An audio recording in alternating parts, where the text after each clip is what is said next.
कृपया हमारे YouTube channel को सब्सक्राइब कर बेल आइकन के बटन को दबाइएगा।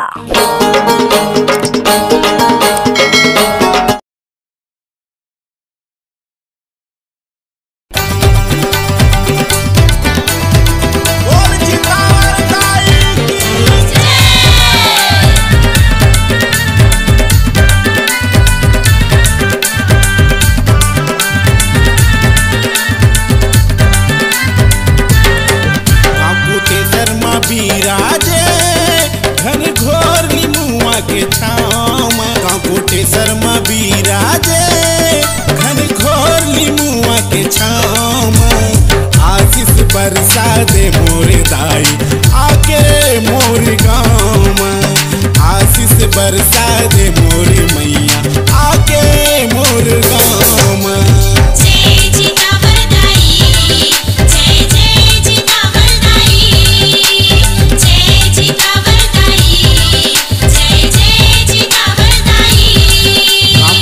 शर्मा बिराजे घन घोर लिमुआ के छाँव कोटे शर्मा बिराजे घन घोर लिमुआ के छाँव आशीष बरसा दे मोरे दाई आके मोर गाँव आशीष बरसा दे मोरे मैया आके मोर गाँव।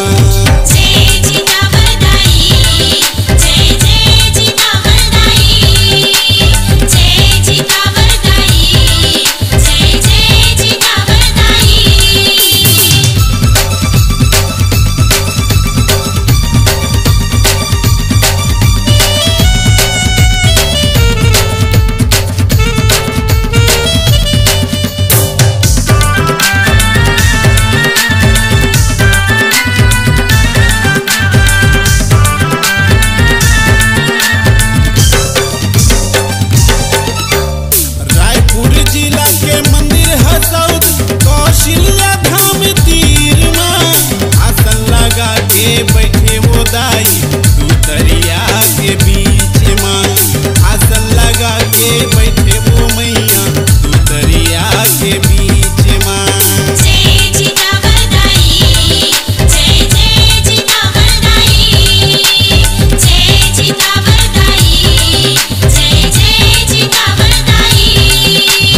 रायपुर जिला के मंदिर हसौद कौशल्या धाम तीर में आसन लगा के बैठे वो दाई तू दरिया के बीच में आसन लगा के बैठे वो मैया तू दरिया के बीच में। हम हमला फूले हवे वो दरिया भर कमल के फूल हरी महिमा भवानी तोर बैठे गाँव के सियार में आशीष बरसा दे मोरे दाई आके हमर गाँव आशीष बरसा दे मोरे मैया आके मोर गाँव।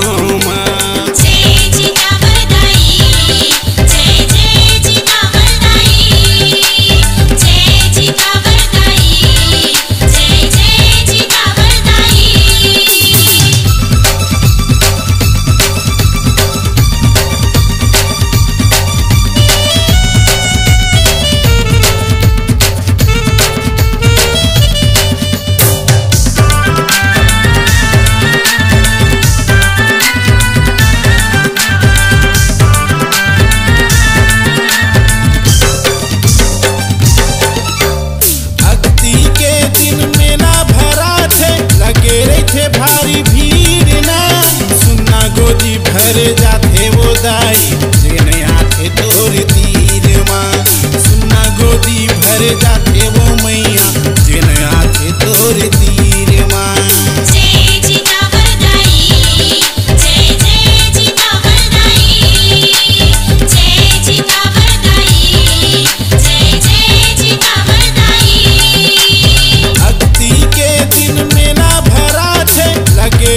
भारी भीड़ ना सुनना गोदी भर जाते वो दाई जेने आते तोर तीर माँ सुनना गोदी भर जाते वो मैया जेने आते तोर तीर माँ दुख बिसरा जाते वो दाई आके तोर छाँव राज रंगीला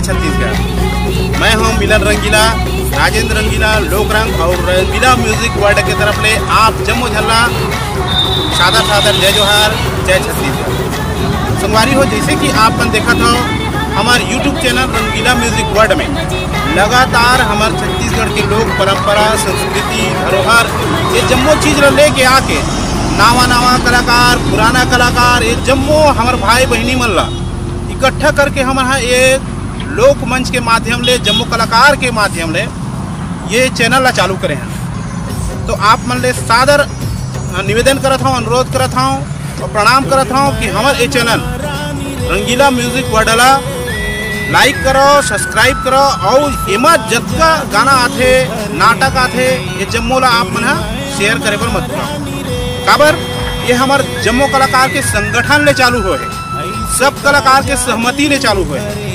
एक स्थिति नावा कलाकार और जम्मू हमारे पुराना कलाकार सबको संगवारी मन ला सादा हाथ जोड़ के निवेदन है कि आपके पास में नावा नावा वीडियो, गाना और जोन भी कलाकार हुई, गाड़ा बाजा वाला, रामलीला वाला, राउत नाचा वाला, जस जगराता वाला, ये जम्मू भाई बहनी वाला मैं हाथ जोड़ के प्रार्थना करता हूँ। नाचा वाला जम्मू जन आप मन ले हाथ जोड़ के प्रार्थना करता हूँ कि आप मन अपन वीडियो ला तुरंत हमारे चैनल ला भेजाओ, ताकि हमन हमारे छत्तीसगढ़ के लोक परंपरा और संस्कृति ला देश दुनिया तक बगरा सकन।